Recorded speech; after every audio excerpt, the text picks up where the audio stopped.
Hey guys, it's that time of year again. I am doing the 14-day pineapple detox drink. You are able to lose up to 15 pounds in 2 weeks. Now, this is one of the quickest flat tummy detox drink that you will ever make. This is loaded with anti-inflammatory, it helps cleanse your liver. Ginger suppresses your appetite. It helps with bloating. Lemon water promotes fullness and support hydration, and cucumber promotes regularity. Just remember, this is not a meal replacement, guys. You still need to eat a well-balanced meal. You need to drink lots of water, and you need to do some type of exercise. You want to go ahead and blend up all your ingredients together. If you're not a fan of ginger, just use a little bit less.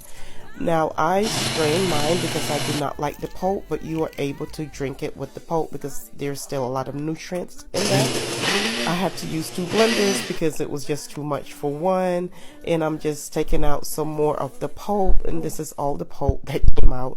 I was able to get lots of juice, and I use 16 ounce mason jars, and I was able to get enough for a week and about 3 days with a half a gallon left over.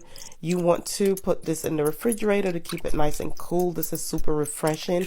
You're going to drink 16 ounces first thing in the morning on an empty stomach, and another 16 ounces at night before you go to bed. My starting weight was about 181 pounds. Don't hit me with go to the gym because I do. I also eat healthy, but at my age it's just hard to lose the weight. Let me know if you guys have tried this. Thanks. Bye.